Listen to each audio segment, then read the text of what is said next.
YouTube? What's going on? It's Actual Garbage here. Today we're kicking it old school with the sort of the classic teamer creativity build here. This is my personal list. It's probably also my favorite archetype in the format. It just really vibes with me. Um, my list is heavily influenced by the a player name. If I might be mispronouncing it, but I believe it's Yriel. Yriel. It's Yriel. He has been playing this teamer creativity deck for a very long time. I see he basically plays the same list over and over again with slight changes here or there. I don't think I've ever seen him play anything else when I see him in the league results or challenge results. So he is quite fond of this deck as well. And he's such a strong player that I am heavily influenced by his card decisions. However, my list is a little bit different, and I will get into the what I think is good about this deck. I'll get into some of the reasonings behind the card selection here. So, creativity, it's a deck everyone knows.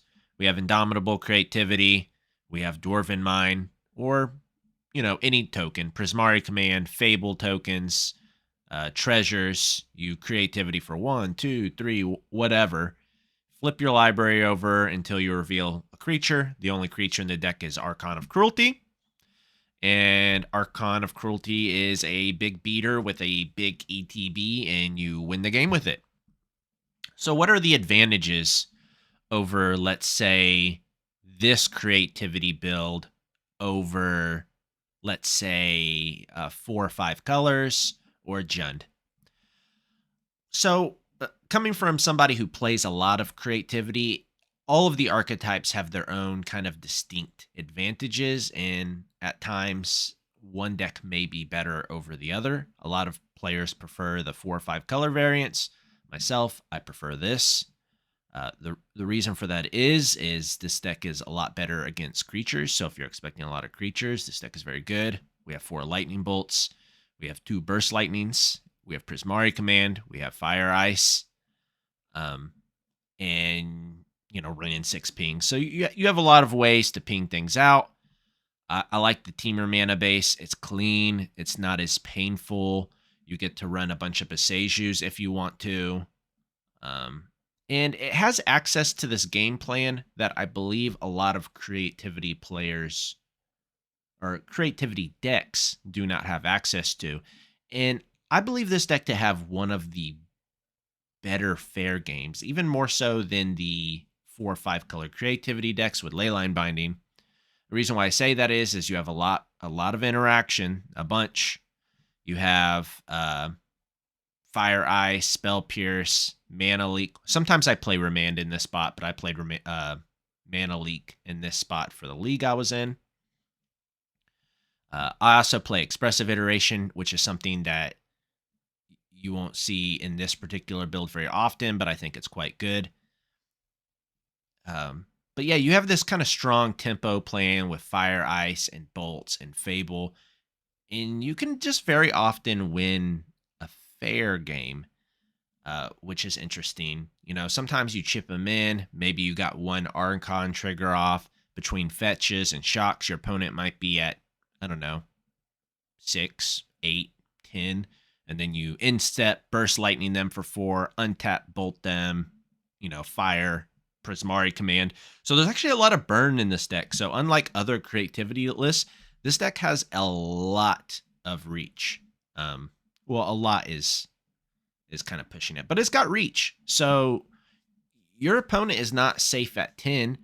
And I feel like this is one of the decks where a Rin and 6 ult is actually completely devastating, because you have access to Fire Ice, Prismari Command, Expressive Iteration, Burst Lightning, and Bolt. Those are all good targets to buy back, where in normal creativity lists, you may just have Bolt, which is not bad, but I just feel like Rin and 6 ult is better in this deck. We have a backup Transmorgify here. This is like your 5th Indomitable creativity. It's reasonable to play a Persist as well.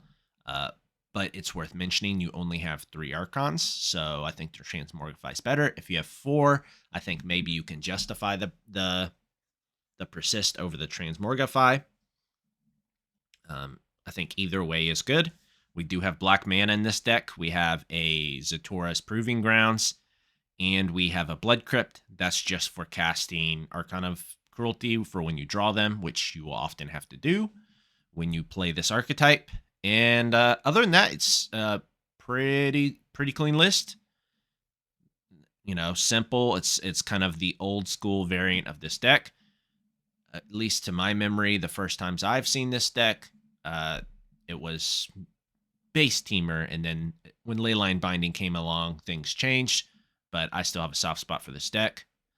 It's my favorite of among the creativity lists. And yeah, I think that covers the main deck. Sideboard. I haven't changed the equations. This is something that I've recently added.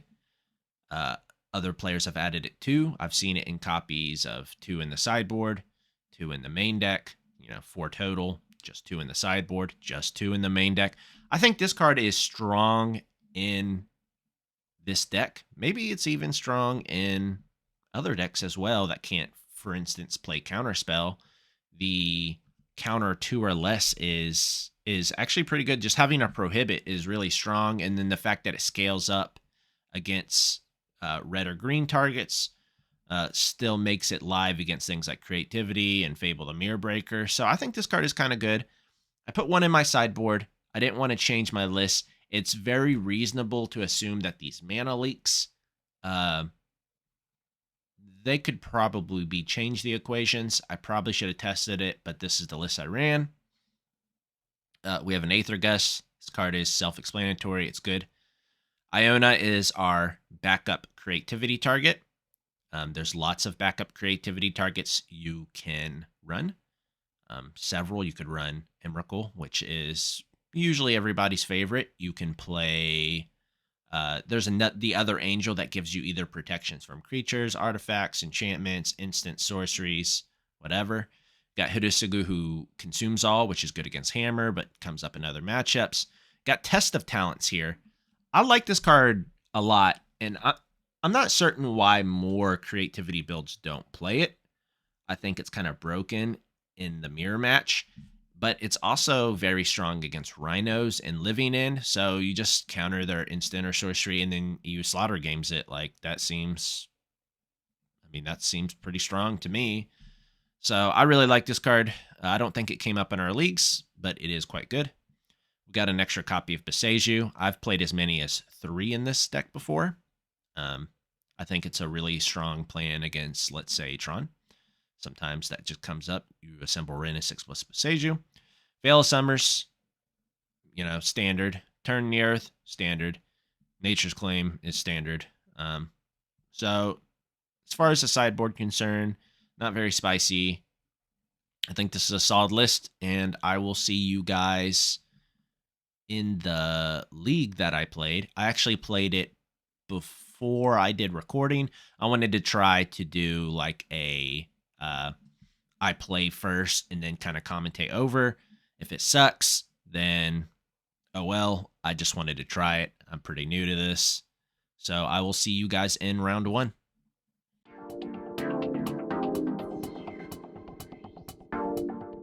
All right, guys. I just wanted to throw this in here before round 1 in case people think that I was like cherry picking my games.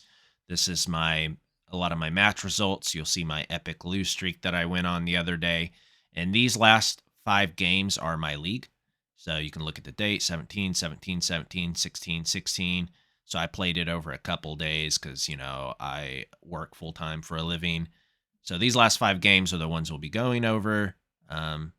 You can look at the names and make sure they correlate. I just wanted to throw that in there before round 1.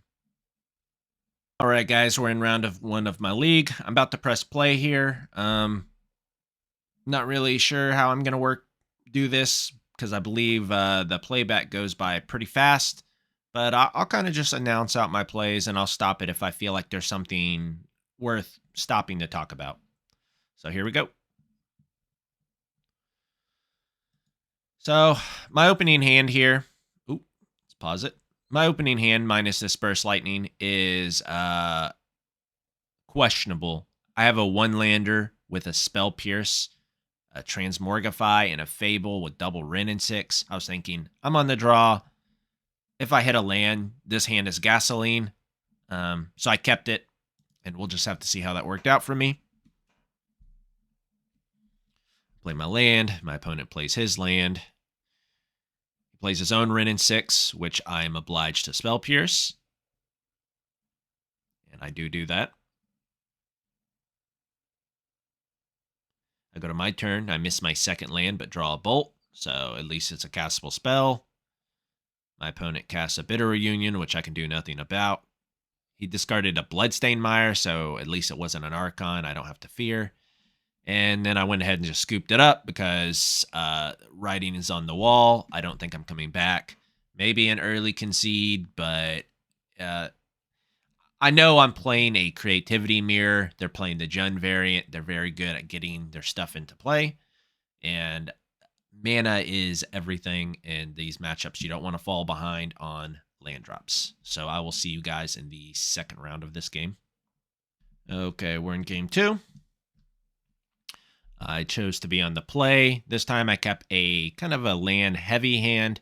I wouldn't necessarily call 4 or 5 lands too heavy, but with a Ren and 6, it's definitely a lot of lands. I'm definitely going to flood this game. But I had the Ketria Triome, so that was worth keeping because if I get into a weird situation where we're just passing with mana up, I don't think my opponent will. Just cast into my potential mana leaks and spell pierces. So I go ahead and just like play the game where I pass with all my mana open. And my idea was I just start cycling Ketria Triome and picking it up, and that should get me into some actions. Here, my opponent casts a Bitter Reunion. I went ahead and Prismari Command to loot away some lands. I can just pick them up with Ren and 6, and then I use my mana to Spell Pierce. That could have been wrong. I just didn't even want to mess around with them getting an Archon in the graveyard.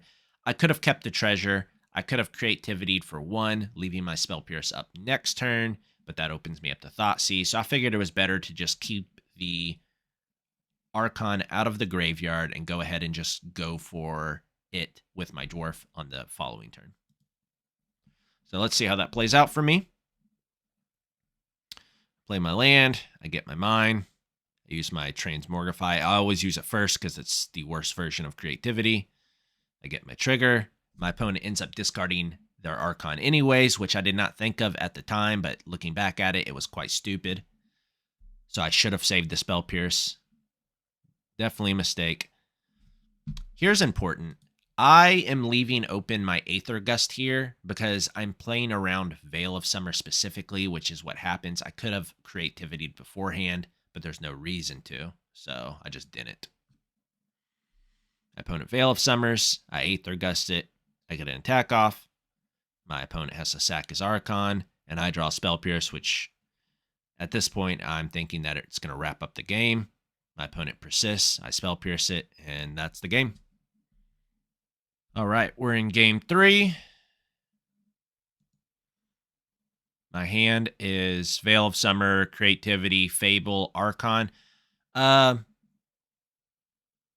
This hand is slow, and honestly, it's also kind of weak. But I kept it because of the Veil of Summer. Veil of Summer does 2 things in this matchup. He's playing Jund Creativity, which means he has Thoughtseizes, and if you've ever had a Thoughtseize Veil of Summered, you know how devastating it is. I do have a lot of counter magic in my deck that I can draw into, but I'm really leaning on my opponent respecting my counter magic with this kind of hand. So that's the reason why I kept it.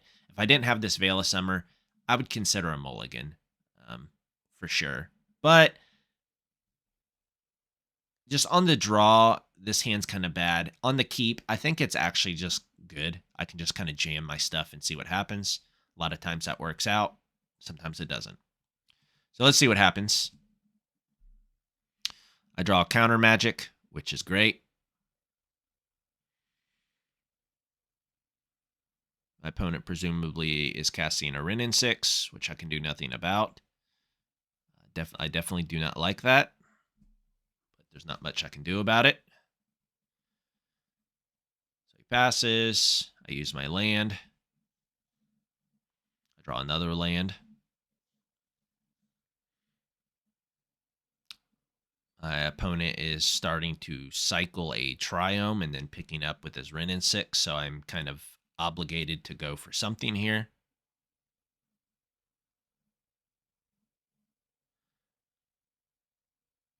I go ahead and cast this Fable out. It's a little risky, but I have this Veil of Summer to protect me from their creativity. So if they get a couple Archons into play, I can stifle the triggers and then go for it on my own. I need to get something going, so I decided to cast the Fable. Here I'm probably going to ditch my own Archon and probably lands. I draw another Veil of Summer, which is excellent. I decided it's worth it to wait one more turn. The reason I'm waiting another turn here is I can hold open 2 Veil of Summers, or I can hold open and change the equations if I just wait one turn. So my thought process is if I can get this to go off with double Veil of Summer, the chances of me losing this game are low. I Veil a Thoughtseize, so he's in trouble. I draw a Spell Pierce, which was the best possible draw in my deck. Here he decided to Beseiju my Fable the Mirror Breaker that was about to flip. The turn that it flips, it's basically a glorified Dwarf token. I understand that he wanted to pick up the Beseiju with his Wrenn and 6, but he really, really should have waited till my instep, or he should have just held on to it, because there's a chance I Creativity for 1, targeting, for some reason, my Fable the Mirror Breaker. There was just no reason to give me an extra mana on my turn, so I thought that was an error from my opponent, but I see why he did it. He or she.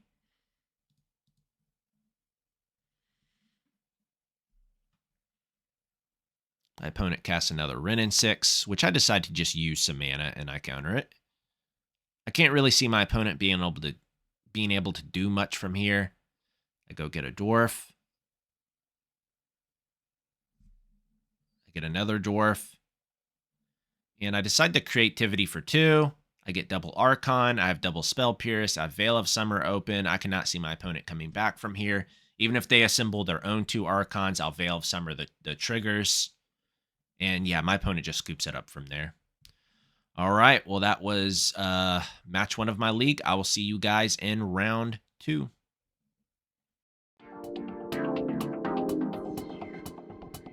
All right, guys. Welcome to the second round, match 1.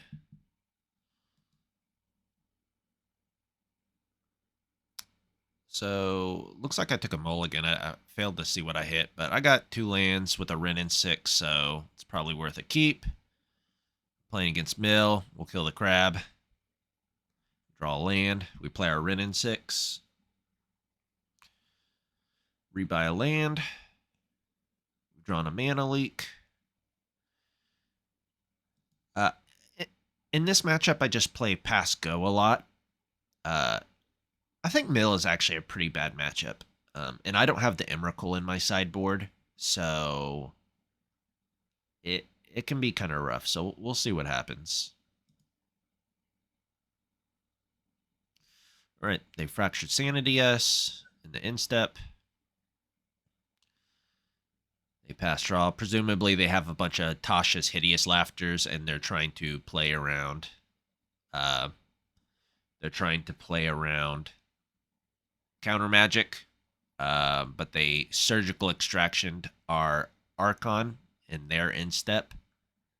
They have the 3 mana for the mana leak, so I just concede because we're obviously cold to it game 1. We have no other backup targets, and the chances of us beating them with like Fable the Mirror Breaker and Wrenn and 6 is super low. So potentially an early concession, but very unlikely. So we will move on to the second game. Okay, so we're in game 2 here. Uh, our opening hand is pretty good. We have a lot of counter magic for their mill, and we're able to play around Archive Trap, and we have a Fable. I brought in my 2 Turn to Earths. They can really stall out for a lot of time, especially if they don't resolve Tasha's Hideous Laughter and exile the other Turn the Earth that's in my deck. You can kind of use one to shuffle another one into the deck. So I can cast it, shuffle some cards. Then if they mill over another one, I can shuffle the other one. Lets me get a lot of extra copies of that card. Kind of a roundabout way to deal with it, but uh, I lack sideboard cards for this matchup, so I just brought in everything that I was had text. So I keep this hand. I play my tap land out. They have a Shellduck Isle. I play my fetch land. They play a crab, which I'm going to mana leak because I don't have an answer.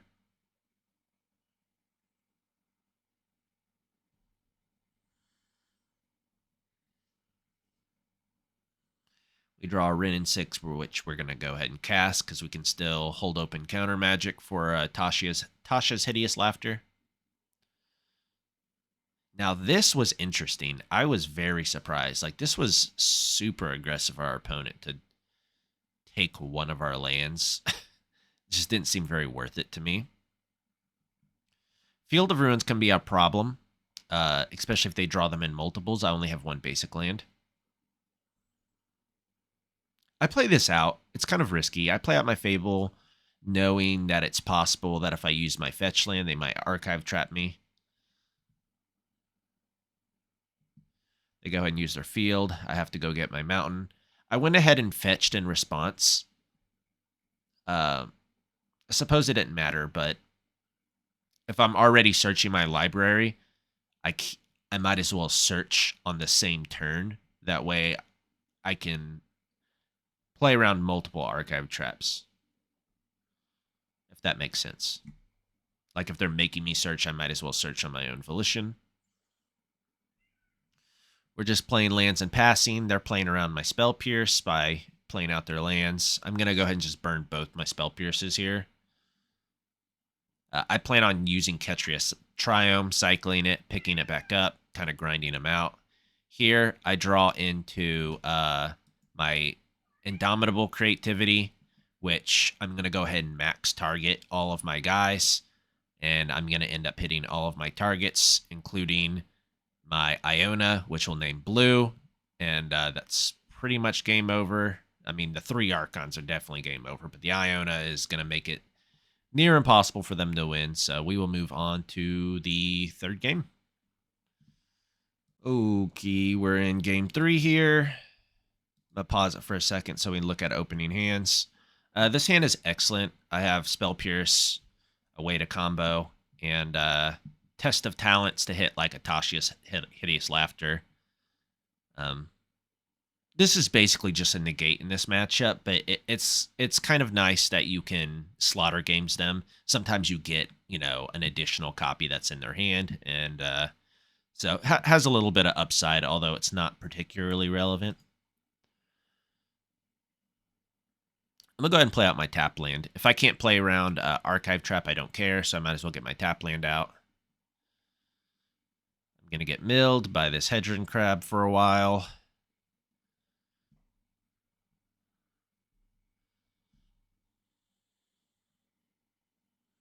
Our opponent is missing lands, which is extremely good for us.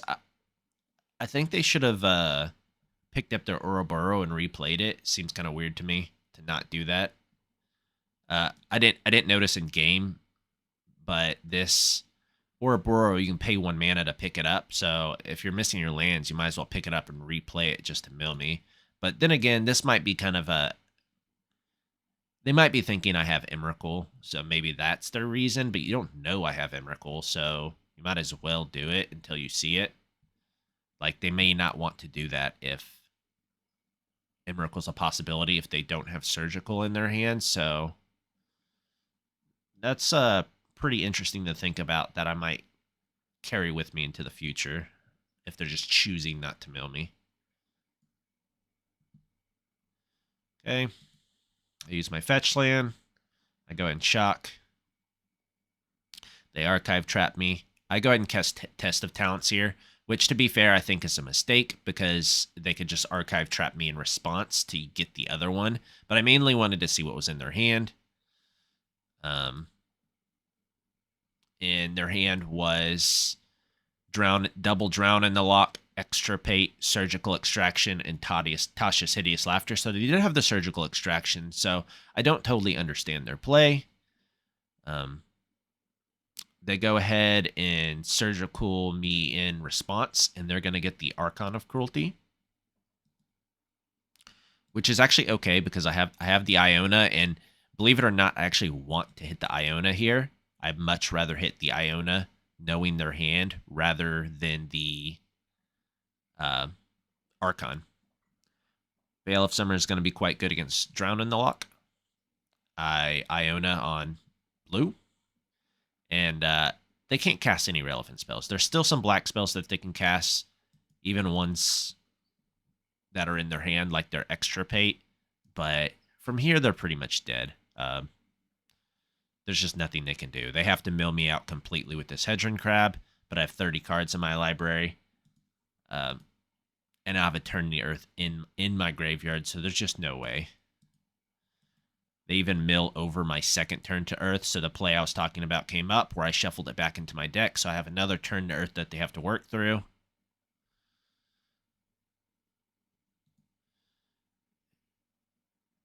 Attack in, they go to 1. And that's the game. See you guys in round 3.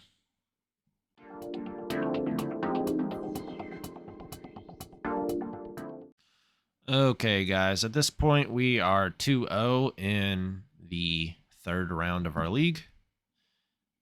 We are on the draw this game. Our hand is 2 lands, one of them being a fetch land and some Wrenn and 6, plus a little bit of interaction in the form of Spell Pierce and Prismari Command. I think it's a keep. Obviously, this Beseju sucks if I have to play it, but it's not that big a deal, honestly, in the dark. And I could just rip a second land, and then this hand becomes good. So let's see what happens. We draw a mine. Drawing an early mine always sucks. I go ahead and just burn this Spell Pierce.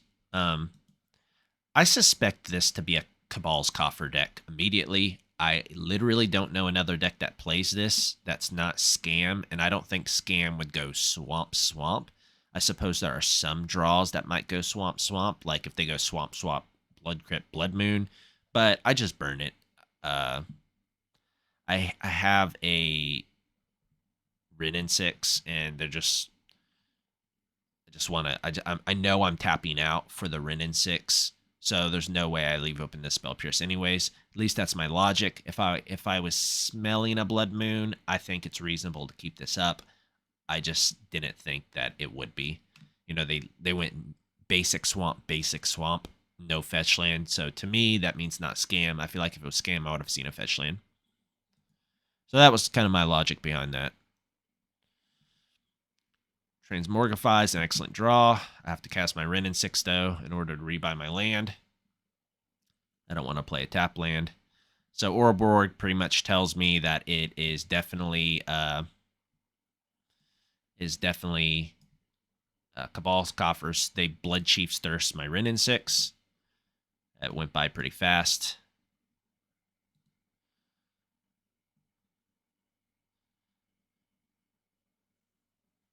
Invoke Despair, devastating, but they're tapped out. I can Transmorgify my thing. Oh, actually, I have the Beseju in place, so that doesn't work. So I played my Fable out.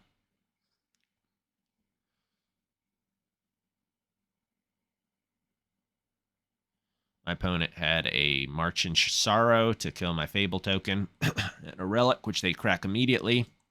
They've assembled their combo in the form of Cabal Coffers and Ouroboros. So Ouroboros makes all of their non-swamps into swamps, and Coffers makes mana equal to the number of swamps. So big mana deck. I discard this Archon to my Fable. I crack my fetch land. I play another Wrenn and 6. I rebuy my land. So in this matchup, they play a lot of demolition fields and field of ruins, and it's absolutely devastating. So what's going on here is my opponent keeps demolition fielding me, and I already have my mountain in play. Not only that, I believe I drew my basic mountain, so he's basically strip mined me twice at this point in the game.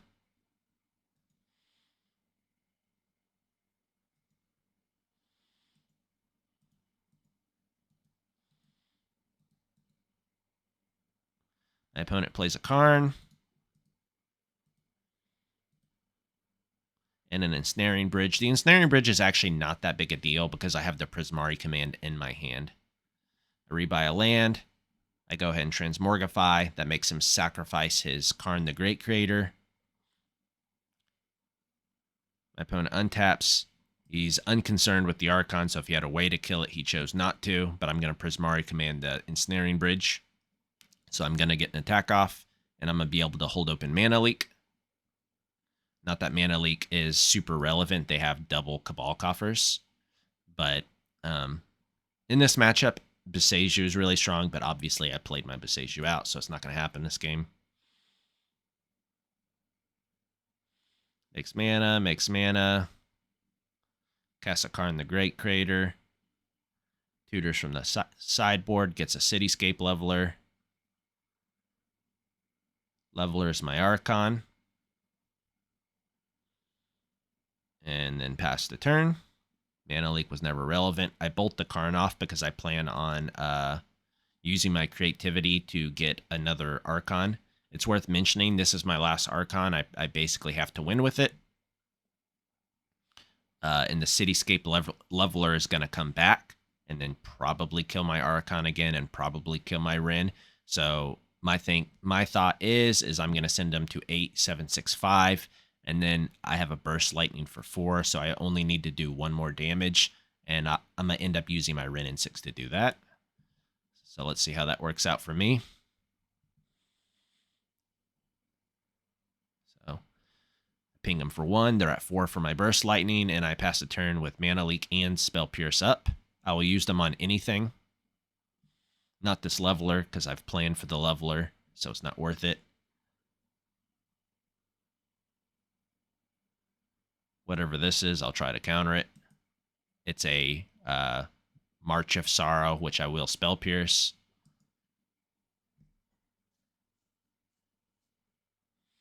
So now my opponent's at 4, and he's going to kill my Archon. He's attacking my Ren in 6, so that'll die to combat damage. And then when I get to my turn, I'm going to untap and Burst Lightning him, and that'll be game. All right, game 2, match 3. So our opening hand here is Spell Pierce for Karn. They have a lot of non-creatures. This is going to be good in this matchup. Veil of Summer for discard. Expressive Iteration to, dig myself out of a grindy game, which is very likely going to happen. And a combo piece. This is a very excellent hand, so I'm going to end up keeping it. Obviously, Veil of Summer is always in your opening hand when you're on the draw, and when you're on the play with a Veil of Summer, you never have it in your hand. Veil of Summer notoriously bad on the draw if your opponent is playing a Thoughtseize deck, but it is the way of the world.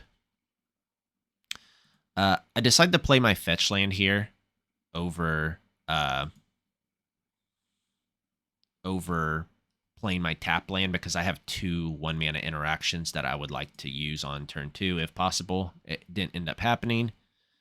It's also worth mentioning on that turn, my opponent suspended a Profane Tutor and played a Demolition Field. Like I said, Demolition Field is kind of a problem card in this matchup. I have 1 basic mountain, and they play a lot of this effect. I believe they play more than 4. They play like 6 of this effect. Profane Tutor ticks down 1. They cast Night Whisper, which I will just Spell Pierce. It's kind of worth noting that the Ketrio Triome being played on turn 2 was necessary if I want to be able to leave open Veil of Summer, but not playing it on turn 1 made it to where I'm not able to I can't sequence my spells right. I can't cast Expressive Iteration here in Leave Open Veil of Summer. So I think what I end up doing is just passing here. It's just unfortunate that that played out like this. This would be a really good Expressive Iteration and then hold open Veil of Summer turn. But I think I don't want to rely on hitting fetch land. So since I have a Prismari command, I think I end up just playing a land and passing, which is what I do. Our opponent Profane Tutors here.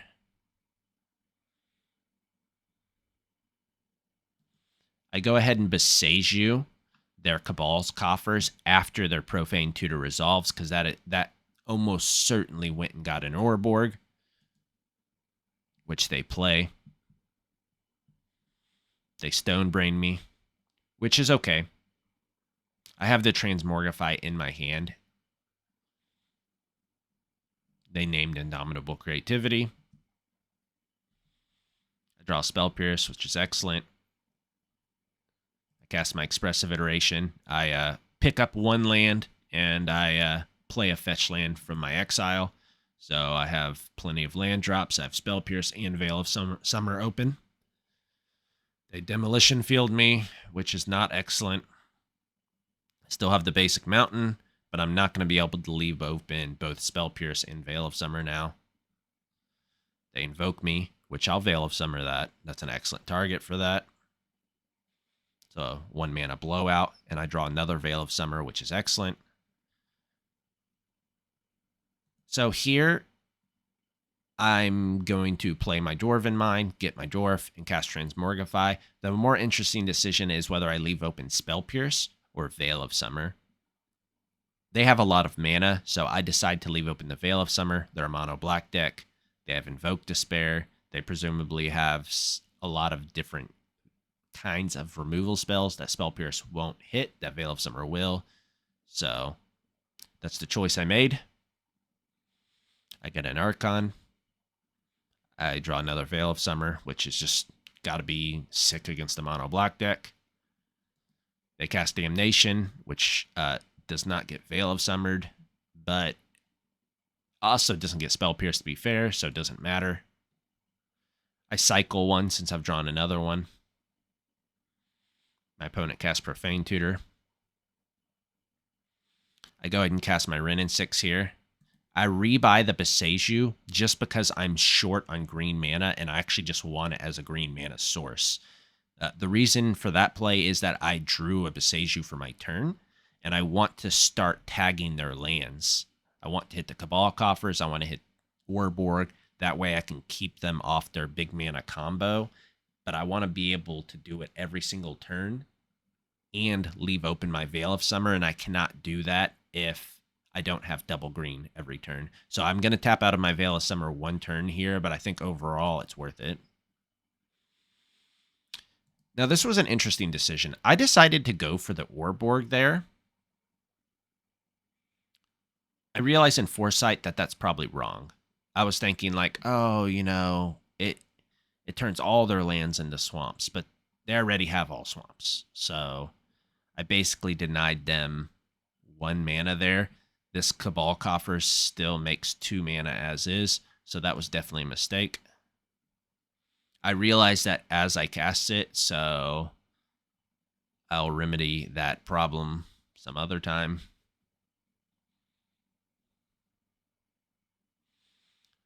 I get punished by them casting a kicked Blood Chief's Thirst on my Wrenn and 6. If I had gotten their Cabal Coffers, I could have Spell Pierced it. But since I did not, I got punished. I cast my Fable. I leave open my Spell Pierce, my Veil of Summer, and my Prismari command. I still feel like despite my blunder, I'm in a very good spot. My opponent casts Profane Tutor. I decide to Spell Pierce them just to tap them low. The Spell Pierce is not getting any better, and I figured this was the only thing I could do to get value out of it. I could have held it to discard the Prismari command, but my thought was that they're probably tutoring up Invoke Despair here, and I would like to Veil of Summer that and make sure they don't have enough mana for any other place. At least that was my thought. At the very least, it would keep them from going like Karn into a big play by denying them that amount of mana. I think I might have been thinking about Cityscape level, and they did go get the Invoke Despair. I drew an Expressive Iteration, which is Complete Gasoline. I ditch one Prismari command there to my second chapter of Fable the Mirror Breaker. I did have Ensnaring Bridge on my mind, but I have an additional Prismari command. Now, if they Thought Seize me and take my Prismari command, that could be a huge mistake, but my opponent has one card in their hand, so I'm kind of just trying to, find myself as much action as possible, hit my land drops so I can cast this Archon, kind of finish the game.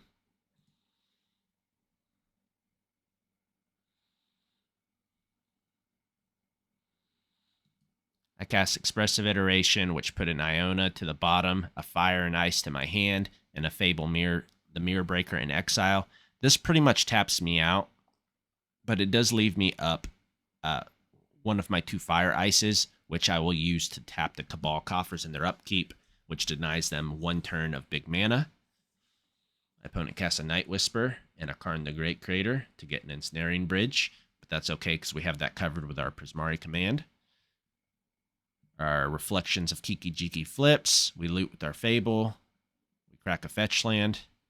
And we attack with our Goblin Shamans. Now, this is a mistake. We went at our opponent here thinking like, oh, we'll make them sack the Karn to this Archon of Cruelty. But the passive on Karn the Great Creator actually does not allow me to use my treasures. So this was definitely a blunder. However, I think that I'm able to recover from this pretty well from this point onward. I'm going to play my Wrenn and 6, buy my Boseiju, and kill their Cabal Coffers. So I attack. They go to 9. It's also worth mentioning that I have Fire Ice plus Prismari command. That's 4 damage right here. They're presumably going to take another 4, 5, 6. So I could have Lethal Burn in my hand as well. Plus, I have 4 tickdowns of Wrenn, so 4, 5, 6, 7, 8. So I have them kind of dead in a lot of different ways. Kind of what I was talking about in the deck tech. This deck has a surprising amount of reach, and despite getting Stone Brain this game, this deck has this weird, normalcy to it. I don't need to combo. Like, I can just cast my Archons. I can just play Magic, which sometimes the other creativity decks don't feel like that. It feels kind of hopeless without your Archons sometimes, but that's not true with this deck. So I removed their big mana land. My opponent board wipes us, which is okay. Now, they made a mistake here by tutoring with their Karn, so now their Karn is going to get sniped by my Prismari command. They go and get an Ensnaring Bridge, which is just the absolute, best possible for me. Now they're going to lose their Karn and their Ensnaring Bridge to my Prismari command, which is brutal. So I do that. I unlock all my mana. My opponent has 2 cards in their hand. I go ahead and cast my Archon of Cruelty.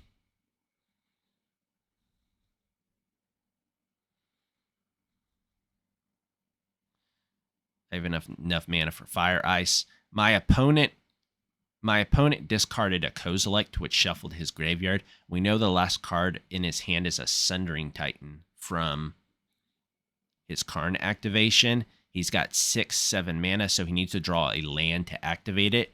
but I have an ice here, so on his upkeep, I'm able to ice down his land to ensure that drawing a land is not good for him, but he will only have access to 5 mana, and I don't think Invoke Despair gets him there, so in my opinion, from this point, I thought he was dead on board.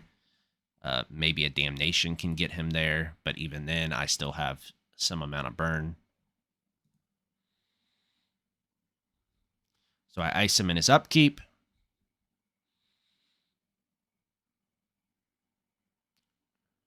Our opponent takes his draw step, and that's the game.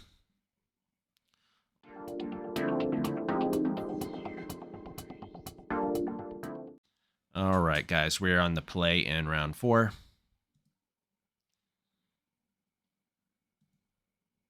Our first opening hand was bad, so we mulliganed.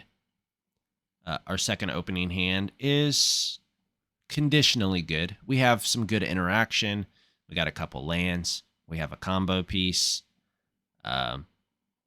This kind of hand can be good against some decks, and it could be awful against some decks. If it's good, if my bolt is good, then this can be a good hand. I just need to buy a couple turns to at least try to go for it. And sometimes that's what you got to try to do when you play this deck, honestly.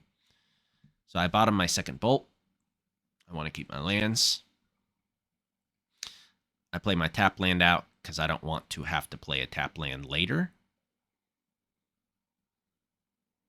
Our opponent casts a Bloodstained Mire and duresses us, which is obviously awful for us. Oh, before I forget to show it to you guys, our opponent is actually playing a Mori. So my thought when I seen this is that I don't know what this deck is, but I was thinking that they're either playing all instants, or not all instants, all sorceries or all creatures. So it turns out that our opponent here is playing all sorceries. So I have no idea what this deck is at this point. I go ahead and Spell Pierce because I want to keep my Fable. I draw Burst Lightning, which is probably not good against the all sorcery deck, but I cast my Fable anyway. Our opponent gets a Triumph. Our opponent casts a Sylvan Scrying for an Orborg. And so at this point, I'm still not 100% sure what our opponent is up to, but I'll tell you from knowing what my opponent is on, we are playing against another big mana Cabal Coffers deck. It's kind of obvious as I'm rewatching it, because why else would they have Sylvan Scrying for Orborg in their deck? But that's what we're playing against. Our second chapter of our Fables triggering here. We're going to go ahead and get rid of our 2 removal spells, which I assume are bad against the all sorceries deck. We draw a combo piece, which is excellent. So we attack here, and I decide to not go for my Indomitable Creativity. I want to leave open Spell Pierce. This is kind of risky against another 1 mana discard spell. However, I am infinitely greedy, and I want to hold it so I can leave open Spell Pierce plus go for Indomitable Creativity. The reason why I want to do that is I don't want to go for a Creativity onto my Goblin Shaman. I actually want to go for it on a treasure, because the mono black deck is very likely to remove my Goblin Shaman in response, and I don't want to get blown out. So Prismatic Ending our Goblin Shaman. I'll go for it here if I draw a land, I believe, is what I try to do, which is exactly what I do. I discard that Spell Pierce I was talking about, but that's because I can go X2 targets, and that's just better than leaving a Spell Pierce in my hand. So that's what I do. I don't think if there's a way they can deal with 2 Archons, good for them, but that's what I'm going for. And our opponent scoops it up. So we move on to sideboarding. All right, guys, we're in the second game of match 4. And so this particular game is a doozy. I want to say there was mistakes from both sides. I can't remember mine off the top of my head. I'll point them out to you if they come up. That might not be this game, but my opponent, I know for a fact in this game, made some errors. But, it's kind of subjective. I view them as errors, but I have full information of my hand. So maybe from his perspective, it was not. But this was definitely kind of one of the more wild games I played this league. So we're on the draw here. We have Spell Pierce, Mana Leak, 2 lands, Wrenn, and 6 Expressive. It's the nuts. It was the nuts. We got Inquisitioned. So we're just going to have to try to draw natural lands now. Our opponent suspends a Profane Tutor. We go and get a tap land. Profane Tutor ticks down. It's worth mentioning that our opponent has picked up their Mori and they've drawn their natural combo without having to tutor for it. They just had Cabal Coffers into Orborg. That's pretty devastating. They have a Profane Tutor that's going to come off next turn, and that is most certainly going to get another Cabal Coffers. So I need to, from my perspective, I need to get this game going really fast because they're going to have a whole lot of mana and in a little bit of time. So it's the clock is ticking, and this Mana Leak Spell Pierce is going to evaporate quickly. So I need to find targets for them. Spell Pierce, in my opinion, was the worst draw in my deck for the reasons I stated. So here, because I see the Cabal Coffers, I see that they're going to have a lot of mana. These are soft permission spells. I go ahead and just blow two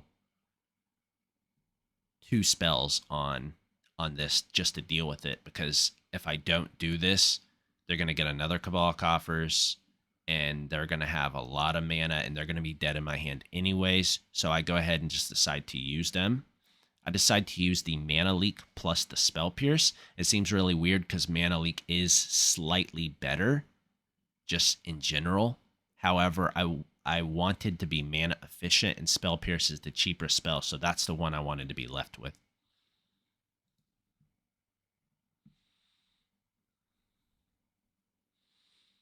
It's worth mentioning that I could have tapped my Scalding Tarn for a swamp, but I figured I would need to fetch it anyways, just so I would have the extra mountain for the Dwarven Mine.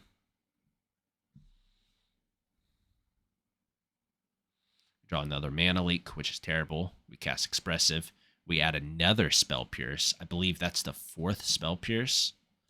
So, no, it's the 3rd Spell Pierce. So we're kind of rolling deep with Spell Pierces, and we're stuck in the same spot where we need to find targets for them.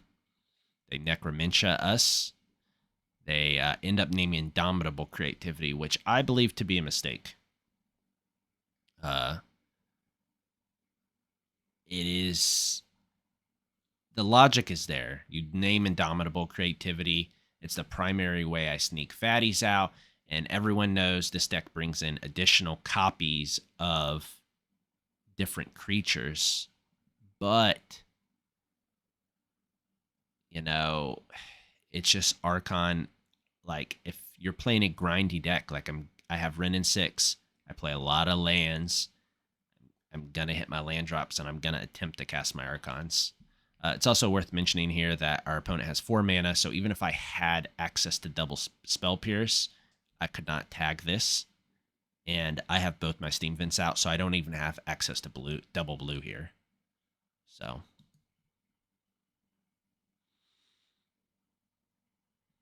I will basically hit anything that he allows me to hit with my Spell Pierce, although it is very unlikely to happen. I go and get a dwarf. I'm kind of on the dwarf beatdown plan, so I'm aggressively fetching these dwarves out because I do not have creativity in my deck.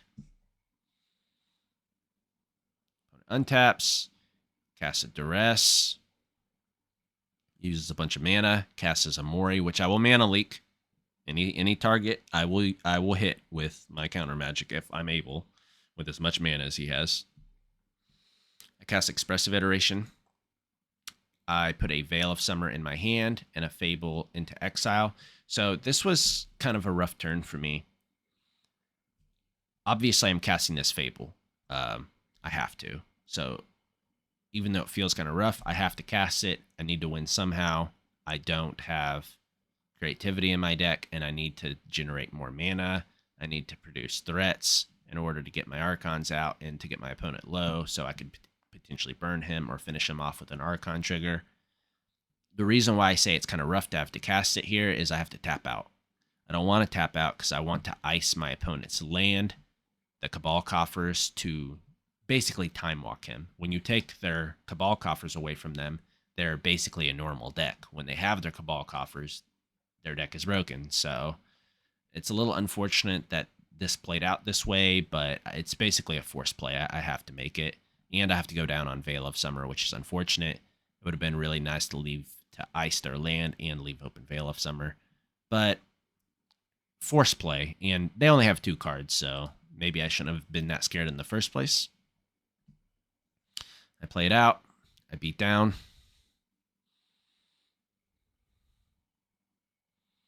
My opponent casts a Dark Petition with Spell Mastery, and they tutored for a Gaze of Granite to destroy all of my stuff, including my Fable the Mirror Breaker, which I really wanted for the Chapter 2 because the Chapter 2 ditches these bad Spell Pierces that are basically at this point stuck in my hand.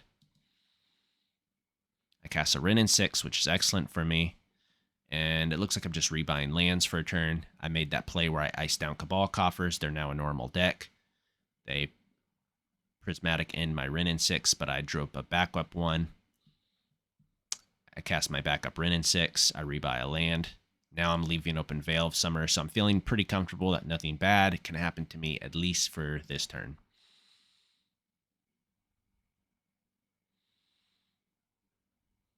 So my opponent has now cast Beseech the Queen for Wildest Dreams. So Wildest Dream is green XX. Return X target cards from your graveyard to your hand. So they could rebuy all of their tutors, their Necromancia, all this stuff. So at this point in the game, I feel as if I'm dead. My opponent, though,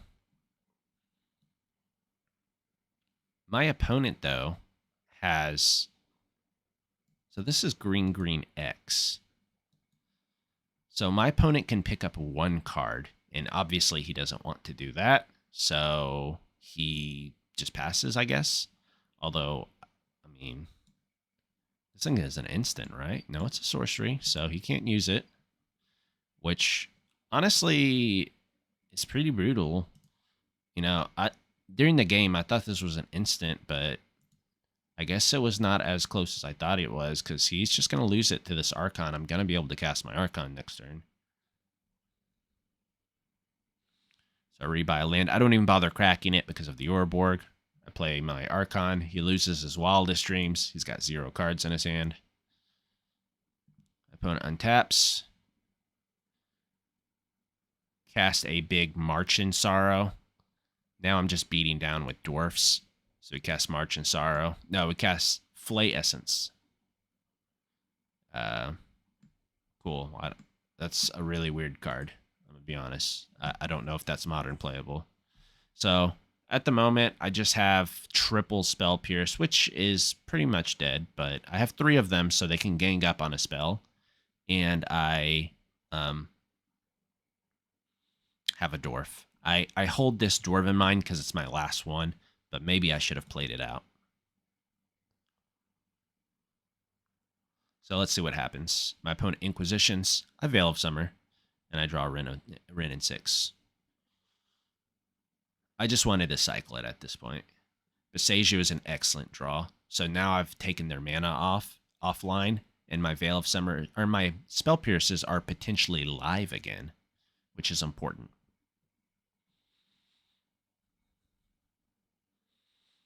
Opponent casts a Prismatic End, which I will end up triple Spell Piercing this Prismatic Ending, and it'll actually work.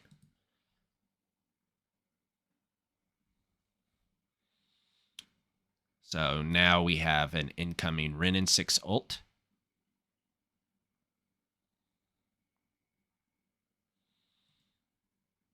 So we end up ulting the Ren and 6.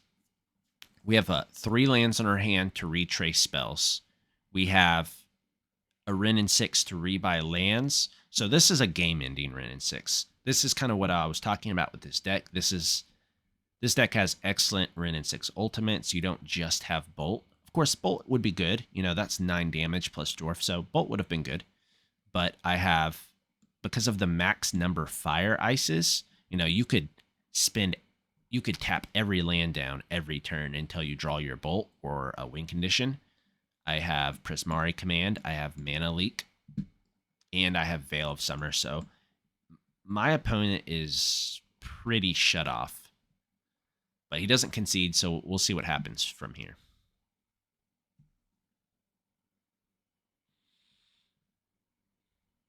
I think what I end up doing is icing down one of his spells, icing a land down and icing down another land, then leaving open this Test of Talents. So Test of Talents against this Amori deck.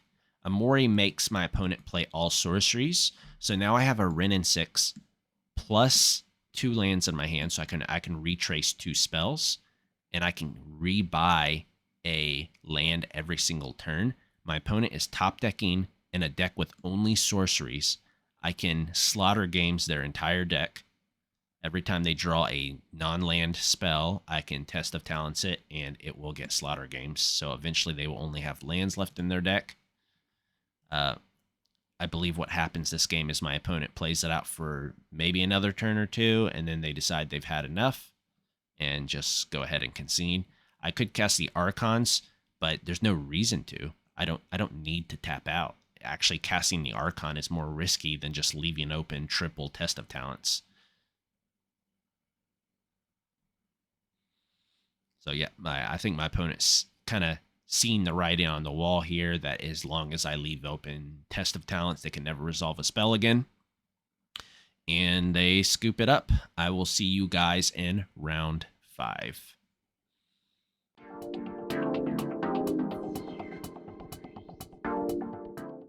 All right, guys, we're in the final round here. We are playing against Mordekaiser, and we are on the draw.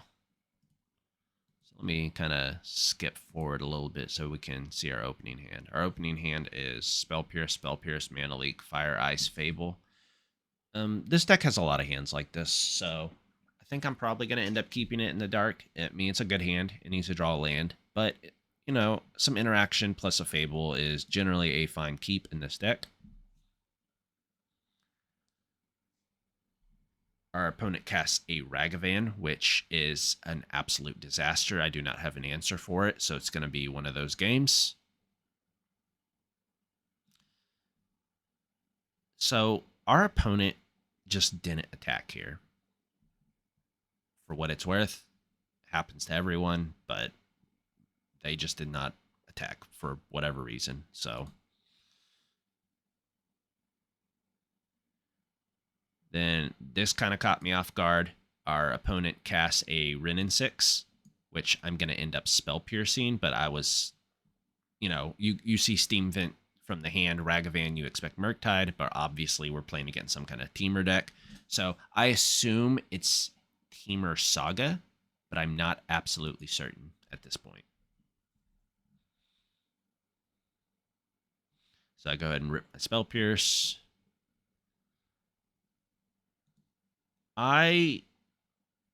So I went ahead and shocked and fired the Ragavan. Now, that play's worth talking about. I think conventional wisdom says that I wait till beginning of combat, because if they just have another Ragavan in their hand, they can cast it or they can dash it or whatever. And I don't know if this reasoning is based in logic or if it's just some weird spidey sense I have, but when I don't know what I'm playing against and I'm up against a Ragavan, I tend to kill it in the main phase and just hope they don't have another one. I feel more confident in making plays when I know their lists, but from this deck, I do not. So I want to just make sure I get it dead and nothing weird happens. Might not be based on logic, but that's just how I play. Ghost Quarter. So our opponent is on a very interesting deck. We have Ragavan, Rin, and 6 Ghost Quarter. So we kind of see a theme here, other than the Ragavan. That's just a good card. So this could be a good stuff deck or a land strategy, which it's got a lands theme. It's got Rin and 6 plus Ghost Quarter. And that's going to be particularly brutal against a deck with one basic land. I kind of wonder if our opponent is onto something. Creativity decks are very popular right now, and maybe this deck has some merit to it, just based off the power of Ghost Quarter plus Rin and 6. Our opponent then casts a Dryad of the Elysian Grove and makes an extra land drop. So now we see it. We see the plan. Ghost Quarter, Dryad of the Elysian Grove, Rin and 6. So they're on full turn my Ghost Quarter into a strip mine as quickly as possible.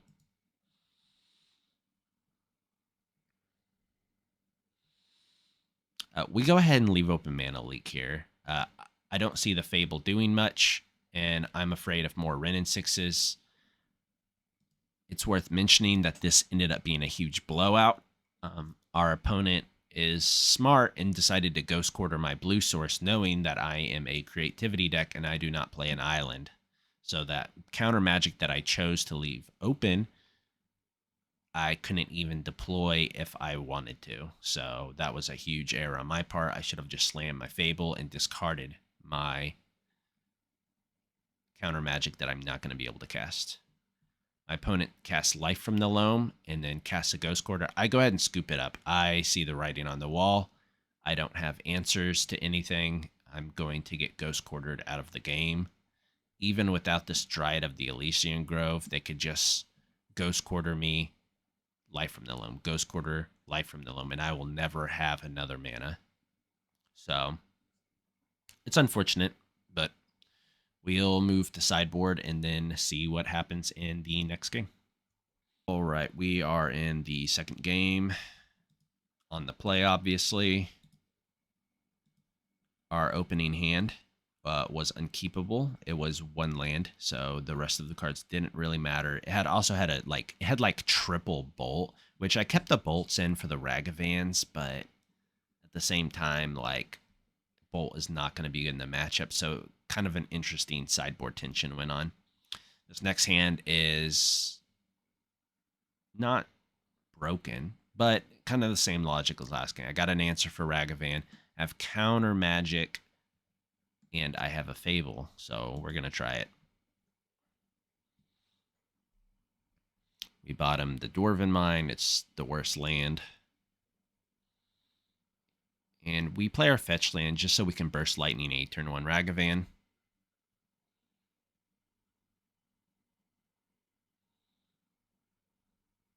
Our opponent has an Elvish Reclaimer, which I'm going to go ahead and just keep that off the field. No point in letting them tutor for their Ghost Quarter. I play my fetch land, hoping that they won't play anything and I can go get a tap land. They played a Ragavan, so I countered it because I want to deploy my Fable next turn, which I go ahead and do. I have a lot of lands in my hand, and I would like to turn them into spells. My opponent untaps. He plays a Dryad of the Elysian Grove. I'm scared. I drew. So it kind of missed it, but I drew my basic mountain, and I discarded it. So if my opponent is smart, he sees this mountain, and he knows I have no basic lands left in my deck. Drawing this mountain was a disaster. So we'll see what happens from here. I go ahead and suicide my Goblin Shaman. And I decide to not cast Creativity this turn. I decide to leave open Mana Leak. My reason for that is if I draw another land, I can Creativity for 2, targeting a treasure plus my dwarf. And that way I have kind of 2 threats. Well, 3. I have 2 Archons, One of them is extremely likely to get into play because not only am I targeting two things, but one of them is a treasure, and treasures are harder to remove than one ones. And if they don't deal with everything, the Archon can win the game, or I will have a flipped Reflections of Kiki Jiki, kind of threatening to do Kiki Jiki things. So that was my reason for that. My opponent cycled a Triumph, but I will literally counter anything right now. I plan to tap out next turn. My opponent casts a Vampire Hex Mage. So this Vampire Hex Mage gets countered because I said I will counter anything. But this tells me something about his deck. It tells me that there's maybe the new invasion in their deck, the finale of Devastation Invasion that turns into the 8/8. Other than that, I have no idea what could be in their deck. That's the only card I could think of. I don't think the land that this card goes with is legal in Modern. So yeah, they have that new card from Aftermath. It's green X, tutor for a non-human, X or less, and they go get it for.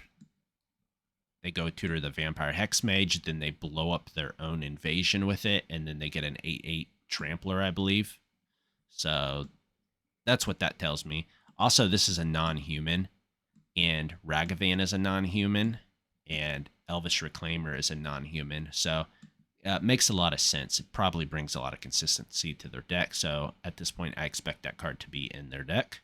So that's something that I might have to play around. But I counter it, so kind of a mute point.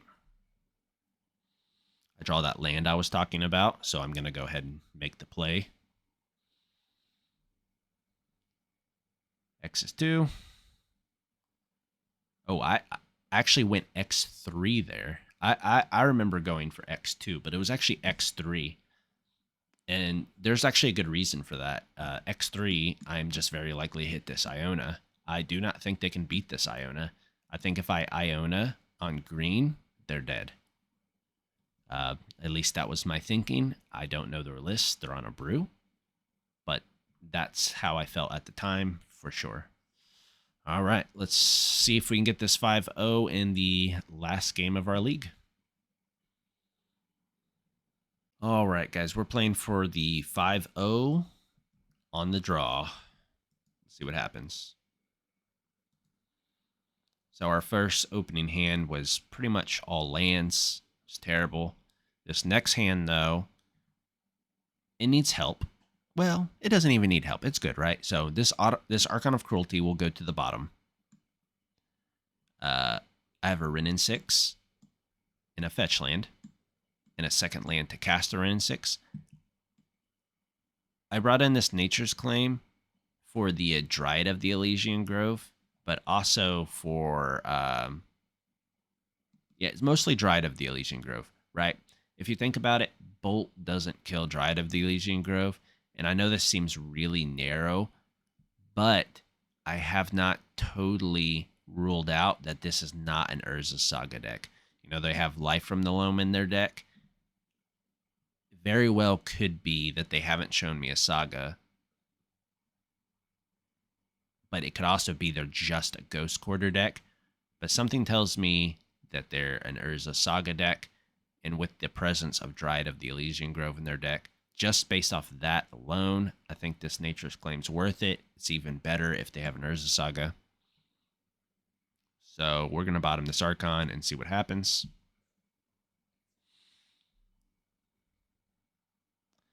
We're facing down a turn 1 Ragavan, again with no answer. We're going to play this and try to get tap land. So this turn to Earth, I sideboarded this in for Life from the Loam, and that's it. I don't have an answer for Life from the Loam getting Ghost Quarter every turn. I just needed something. They also have Wrenn and 6, so it's not. This is not as crazy as it seems. Our opponent has the Dryad that I was talking about. I'm gonna go ahead and just get a fetch land. I just don't care. I'm not gonna hurt my mana to kill this like I'm already dealing with a Ragavan. So maybe this was kind of wrong to think to do here. So my options last turn were to cast Ren in 6 and ping Ragavan and then have my Ren in 6 die to his attackers. My logic here is I still have my mountain left in my deck. So what I would like to do is have my opponent tutor for his Ghost Quarter and him Ghost Quarter me. I float green and I float green off this because that's probably what he hits. I Nature's Claim his Dryad of the Elysian Grove so he can no longer play extra land drops. And then preferably he has Life from the Loam in his hand and I hit him with a Turn to Earth. So I can turn to Earth his 2 lands that he's targeting with Life from the Loam. And then untap, flashback, turn to Earth to get the Life from the Loam itself. At least that was my logic, just passing like that. So we'll see what ends up happening.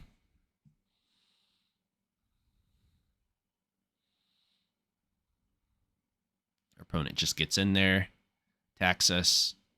I end up Nature's Claiming that. I don't want to take that much damage. I'm already going to take a lot of damage from all this crap. I get bolted, which sucks. Our opponent is tutoring for a land. It's a Gruul Turf. So that's not something that I was expecting. Our opponent plays a land and another Elvish Reclaimer. So we end up casting the Turn to Earth to shuffle their lands back into their deck so these guys stay small. We're at 12 life. If these guys get +2/+2, that's 3, 6, 7, 8. That's just not something we can survive. So I went ahead and just spent it. They obviously don't have Life from the Loam, or they would have tried to go for it last turn. So I'm no longer playing around from Life from the Loam. I have too much pressure on me. I can't afford to play around Life from the Loam. That's a grindy game plan, and I am dying now. So I need to kind of adjust my game plan to account for what's going on. Basically, don't play around stuff you can't beat. I can't beat Life from the Loam. I'm losing right now. I rebuy a land. So this Shadow Spear, I'll tell you, since I've already played this game, I think this is an Urza Saga deck. They got Ren in 6. They got Life from the Loam. They have this weird land package. They have a Ghost Quarter sub theme, but I believe this to be an Urza Saga deck, and I believe they never drew an Urza Saga. So we're not going to see an Urza Saga, but this tells me Urza Saga. There's no way they're playing this card without Urza Saga. So my intuition about the Nature's Claim was correct, but we're not going to see an Urza Saga in all 3 games. I don't know if that's lucky or unlucky for my opponent, but we did not see one. So they end up equipping this Ragavan with the Shadow Spear, which is smart because now I can't Ren in 6 ping it. I kind of wanted them to just attack my Ren in 6 with everything so I could avoid damage, but they ended up just attacking me, which is good for them. They ended up having a Vampire Hex Mage to remove the counters from my Ren in 6, which is definitely brutal. And I have several thoughts about this turn. I'm under an immense amount of pressure. My opponent only has 1 card in their hand. So my 2 thoughts are, this blue mana right here is representing a Spell Pierce, which, I mean, I could beat, right? If I go fetch land dwarf, transmorgify, they Spell Pierce it. I take 3, 4, 5, and go to 2. There's no way that they can put, how many lands do they need? There's no way they can put 3 lands into the graveyard next turn and attack with Elvish Reclaimer. If they can, good for them. I still have Turn to Earth. So I could either play around that crazy situation by leaving open Turn to Earth, or I could just try to jam. If I get Spell Pierced, I can have a second dwarf and creativity for 2 for the next turn. So I just plan to not take any more damage, to not get bolted, and to just jam 2 times in a row. And that's what I end up trying to do, and we'll see how that plays out for me. I go for it. Yeah, it just works. But I hit the Iona. I don't want to hit the Iona. I wanted to hit the Archon of Cruelty here because now my life total is threatened by the board. Obviously, Iona is keeping them from casting spells, so potentially, which is good. But I'm going to kind of go through this next turn slow because our opponent made a very smart play. And I wanted to show you guys this because it was pretty cool. I think he sequenced it a little incorrectly, but it was a very cool idea at the very least. And maybe he sequenced it perfectly. I don't know. I could be the idiot, but we'll see what he does here. So he floats 3 mana, and then he activates his Elvish Reclaimer. Or does he not? Yes, he does. And he goes and gets this Otawara.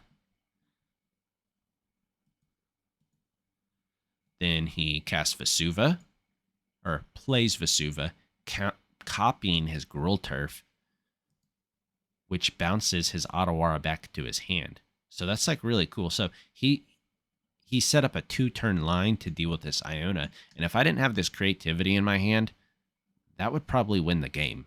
So like that was a really like awesome thing to do. Goes and uses other Reclaimer to get a Ketria Triumph. He obviously can't attack. But what he doesn't know is that I can just beat down with my Iona. And then I'm basically going to go for a creativity for 2. Because I could do 1. I could do 1. But my thought here is as well, he went and got that Otawara. So one of my fatties is going to be bounced anyways. So I might as well get 2 creatures out of the deal so I can get 2 ETBs. That gives me the most life total possible, and that gives me double blocker. This thing is tapped. If he decides to bounce my Archon, I'd be at 5, 6, 7, 8. And then he could potentially rally 3, 4, 5, 6, 7, 8, 9. So I actually have to go for 2 here, because if he's able to channel Otawara and play a fetch land, I die. So I could go for 1, but it's risky. 2 is definitely the way to win the game. I make them discard their Otawara. Like, it just works out perfectly to do it for 2. Maybe there's a way they can beat me if I do it for 2, but since they're losing both their cards, it would have to come off the top of their deck, and it does not involve drawing fetch land. So that's what I do.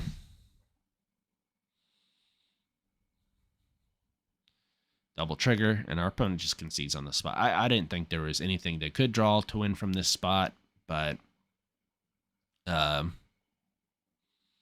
yeah, I mean, that was just a pretty clean game. It's definitely a very interesting one.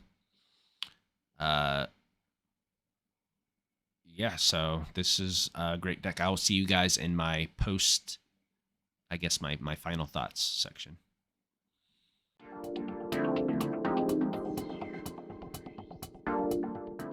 All right, guys, so we just finished our Modern League. We went 5-0, so pretty happy with that result, obviously. So what do I think about this deck? So in general, I think my opinions on if decks and or cards are good, I think my opinion is quite good. However, as far as this deck is concerned, I'm quite biased. You know, I've been kind of trying to do the YouTube thing, so I've been playing decks that are a little bit out of my wheelhouse, not things that I don't necessarily know anything about, just decks that I don't tend to just pick up and play because I feel like it. This deck, however, is a deck that is definitely my wheelhouse. I have played through many Modern Leagues, several challenges. I love this deck. I think it's an underrated iteration of creativity. I think the kind of the kind of game plans that it can enact are very different than the other creativity decks. And if you've never tried this Temur creativity deck, like if you jumped on around the 4 or 5 color Leyline Binding, Teferi Time Raveler dominance of the kind of more stock creativity builds, then you might have never played this deck, and you really should. It produces very interesting game plans. You have all of the tools you would need to play into pretty much all of Modern. You can beat anything with this deck.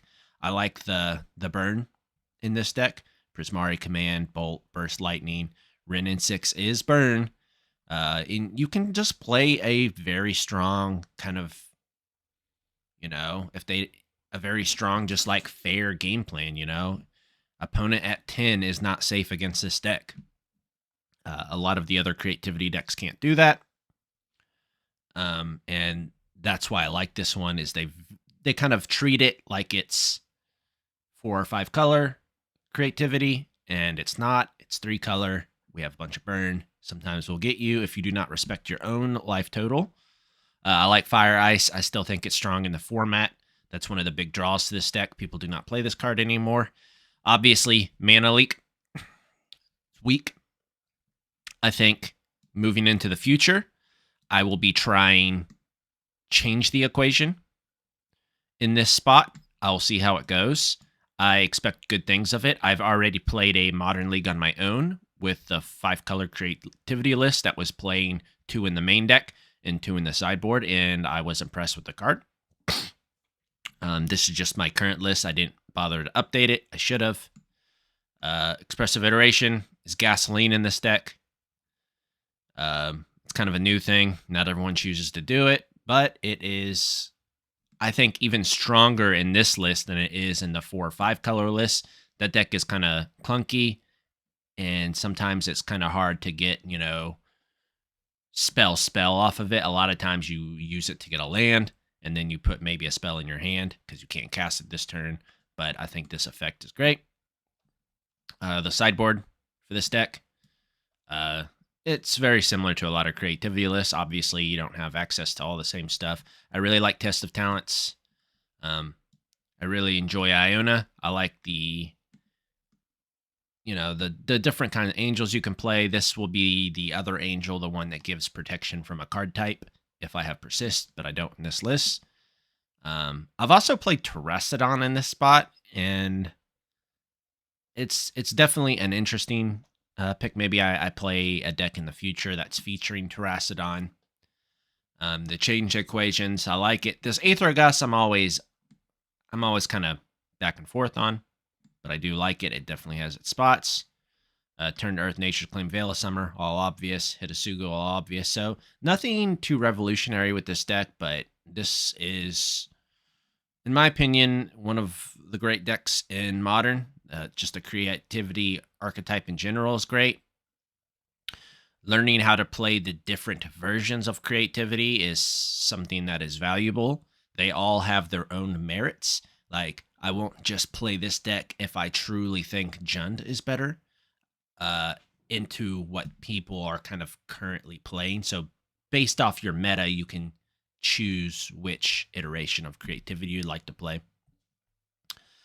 So yeah, deck's great, and I don't know where I'm going to include it into my video, but I kind of put up I have like a screenshot of my match history. I'll either put it in the beginning or the end, just so people know that I actually did play through a Modern League and I didn't cherry pick 5 games.